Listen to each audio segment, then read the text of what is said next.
2010 में जब sword art online पहली बार रिलीज हुई थी, तब से लेकर अब तक एनिमे इंडस्ट्री में इसेकाई सीरीज की संख्या ऐसे बढ़ी जिससे इंडिया की पॉपुलेशन। अभी के टाइम में ऑलमोस्ट हर सीजन में आपको एक ना एक इसेकाई एनिमे देखने को मिल ही जाएगा और इसेकाई सीरीज की इतनी पॉपुलैरिटी का credit mostly sword art online को ही दिया जाता है। पर कुछ ही लोगों को पता है कि इसेकाई की इतनी पॉपुलैरिटी के पीछे एक अलग ही सीरीज का हाथ है और आज हम उसी के बारे में बात करेंगे।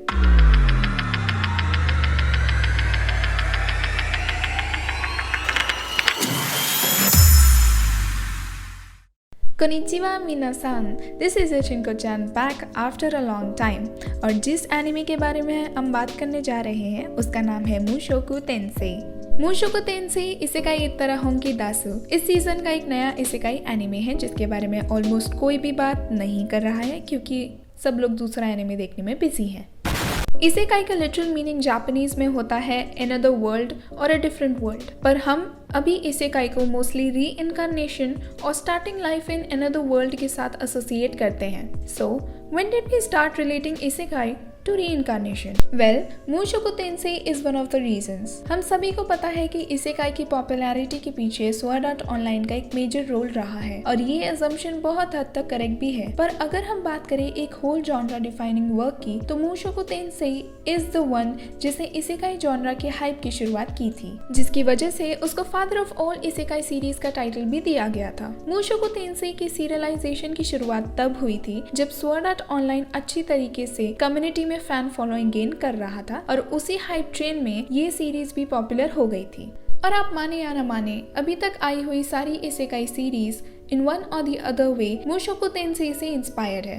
मुशोकु टेंसेई की स्टोरी भी उन सारे क्लीशे इवेंट्स को फॉलो करती है जो इसेकाई सीरीज में होते हैं। Like main character being bullied in previous life, check. Main character एक शट एंड क्रीपी ओताकू है, check. One event and the whole world turns upside down, Well, we have a check here too.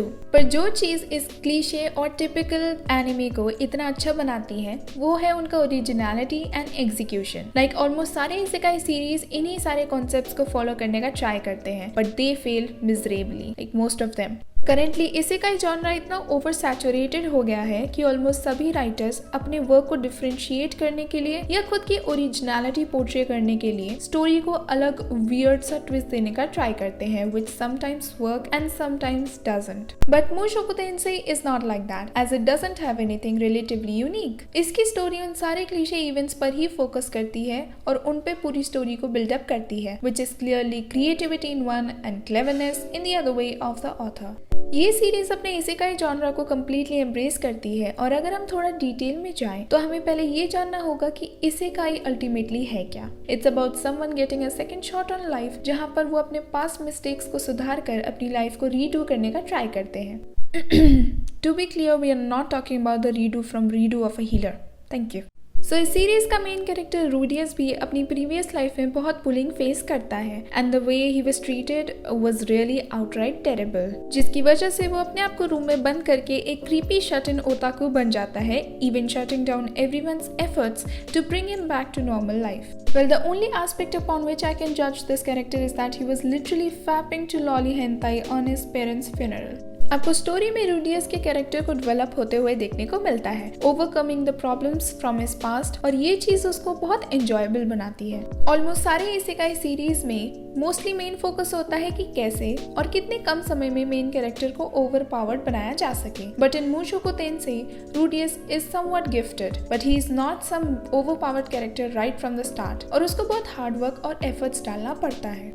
As an audience, you literally see him growing from a child, working on his way out of the trauma and forming new relationships. आप उसे एक human की तरह देखते हैं instead of just an anime character. And it's not just about the main character. Almost सभी characters के development पे बहुत ध्यान दिया गया है. Talking about Roxy, Eri and Selphite, सभी के characters में कुछ ना कुछ development देखने को मिलता है। Overall, the world building is done perfectly, जहाँ इसका plot इसेकाई वर्ल्ड की peculiarities और पावर सिस्टम को अच्छे से एक्सप्लेन करता है। ये सीरीज ऑलमोस्ट सारे एस्पेक्ट्स को यूज करती है जो नॉर्मल किसी इसेकाई में आपको देखने को मिल जाएगा, like monsters, magic, adventure etcetera, and everything just feels right in the place. जब इसका ट्रेलर पहली बार रिलीज किया गया था, इट वॉज एविडेंट कि इस सीरीज के पीछे बहुत एफर्ट्स डाले गए हैं, और फाइनली जब इसके फर्स्ट 2 एपिसोड्स एयर हुए थे, इट वॉज कंफर्म्ड कि ये एनिमे हमारी सारे एक्सपेक्टेशंस को एक्सीड करने वाला है।